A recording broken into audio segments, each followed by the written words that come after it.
Hello, bachcho. Let's read out a question first. Two non-negative integers are chosen at random. If p denotes the probability that sum of their squares is divisible by 5, then 25 of p is. So यहाँ पर देखिए दो non negative integers को हम randomly choose कर रहे हैं. सो यहाँ पर बोला जा रहा है कि p ये प्रोबेबिलिटी है for the sum of their squares is divisible by 5.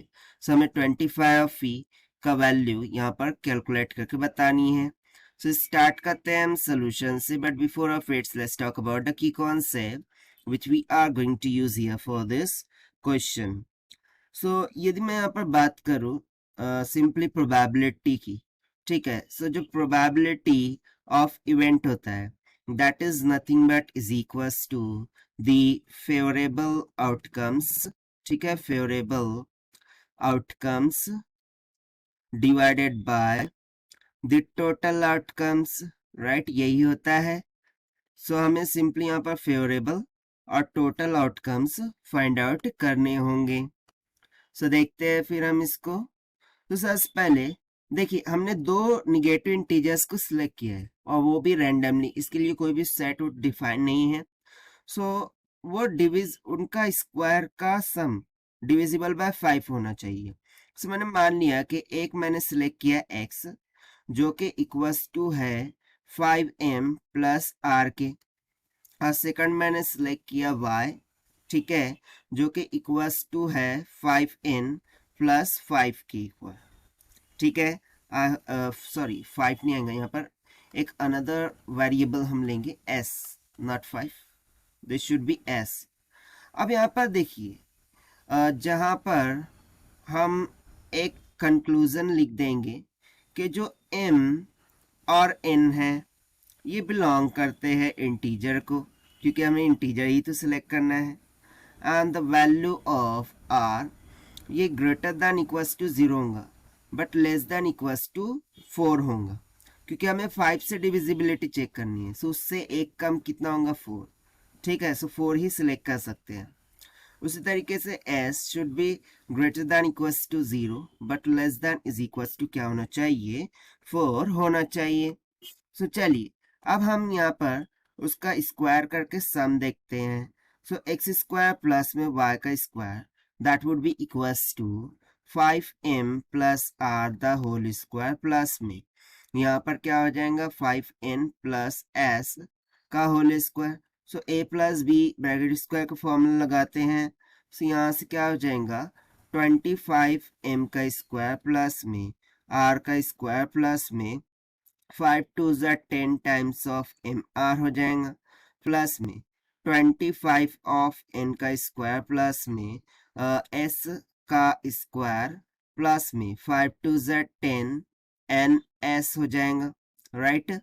सो देखिए यहाँ से अब हम क्या करते हैं कि 25 को ले लेते हैं कॉमन, राइट. सो बच जाएगा m स्क्वायर प्लस में n स्क्वायर प्लस में 10 को ले लिया कॉमन, सो बच गया एम आर प्लस में एन एस, ठीक है, प्लस में और रिमेनिंग क्या बचा है तो R square and S square. So देखिए बाकी सब जो पार्ट है ये वाला जो पार्ट है, ठीक है, ये पार्ट तो हमारा कोई काम का नहीं है. इसको हम कोई भी एक वेरिएबल के इक्वल मान लेते हैं. सो रिमेनिंग जो टर्म्स है वो किस तरीके से हो जाएंगी के प्लस आर का स्क्वायर प्लस में एस का स्क्वायर. सो ये r square plus s square यही हमको डिसाइड करके देने वाली है कि उसकी प्रोबेबिलिटी क्या होगी, यानी कि फेवरेबल आउटकम्स हम इसी के द्वारा यहाँ पर फाइंड आउट करेंगे. किससे, r square plus s square से. सो इसकी जो भी ऑर्डर पेयर्स है वो हम यहाँ पर फाइंड आउट करेंगे. Order pairs of are and S. So ये हम कैसे कैलकुलेट कर सकते हैं. सो देखिए we can take the maximum edge, ठीक है, we can take the maximum edge 5 into 5 जो कि इक्वल्स टू होगा 25, और 25 तो ऑब्वियस सी बात है 5 से डिविजिबल है, ओके. सो मैं यहाँ पर क्या करता हूँ कि आर स्क्वायर प्लस में एस स्क्वायर डिविजिबल बाय 5, उसके लिए कंडीशंस अप्लाई करता हूँ. डिविजिबल बाय 5 ये डिविजिबल 5 होगा इफ जो order pairs of are and s है वो क्या क्या हो जाए। सो देखिए एक टाइम पर हम 0,0 रख देंगे, दूसरे टाइम पर हम 1,2 रख देंगे। अब ऐसा क्यों कर रहा हूं तो देखिए मैं आपको बता दूं, 0 का स्क्वायर 0, 1 का स्क्वायर 1, 2 का स्क्वायर 4, 3 का स्क्वायर कितना है, 3 का स्क्वायर हो जाएगा 9, 5 का स्क्वायर 25, राइट। सो 5 तक ही जाना है हमें। सो हमें क्या करना है कि स्क्वायर करना है और उसका एडिशन देखना है 5 से डिविजिबल है कि नहीं। सो 5 से डिविजिबल क्या क्या हो सकता है। सो 25, 50, देन 100, अच्छा 75 भी तो हो सकता है, 75, देन कितना हो सकता है 100। ये जो 5 के मल्टीपल्स हैं, ठीक है ना, 5 5 25, 5 6 30, यानी कि 5 का जो भी टेबल है वो। सो उसके लिए देखिए यदि मैं 1 का स्क्वायर करूं, राइट, 4 का स्क्वायर करूं, सॉरी 1 का स्क्वायर और 2 का स्क्वायर, सो 1 + 4 5, वो डिविजिबल हो रहा है। सो एक तो हो जाएगा 1,2, 0,0 तो रहेंगे ही, 1,2 आ गया। नेक्स्ट देखिए कौन कौन मल्टीपल्स बना रहे हैं, देखिए आप, 2 का स्क्वायर 4, 1 का स्क्वायर 1, 2 4 + 1 5, 5 से डिविजिबल है, यस। नेक्स्ट देखिए 1 का स्क्वायर 1, 3 का स्क्वायर हो जाएगा 9, 9 + 1 10, 10 डिविजिबल है, यस। उसी तरीके से इसका उल्टा 3 and 1 यानी कि वाइस वर्सा। फिर उसके बाद 2 का स्क्वायर हो जाता है 4, 4 का स्क्वायर 16, 16 + 4 कितना होता है हमारे पास 20, 20 तो डिविजिबल है, yes, of course it is divisible. So 2,4 भी ले सकते हैं, फिर उसका वाइस वर्सा 4,2, फिर उसके बाद 3,4 भी ले सकते हैं, 9 और 16 25, 25 डिविजिबल है, यस। सो वाइस वर्सा उसके अलावा और भी हम यहाँ पर जोड़ा ले सकते हैं, दैट इज 4,3 वाला, राइट, 4,3 ये भी तो हम ले सकते हैं।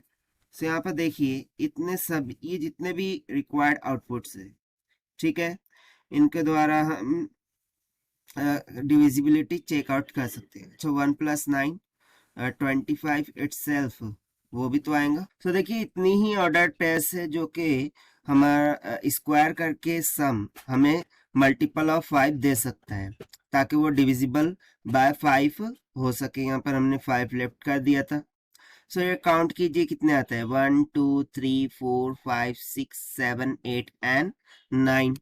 सो यहाँ से हम सिंपली बोल सकते हैं ना कि जो फेवरेबल आउटकम्स है, फेवरेबल आउटकम्स वो कितने हो गए, 9 के इक्वल।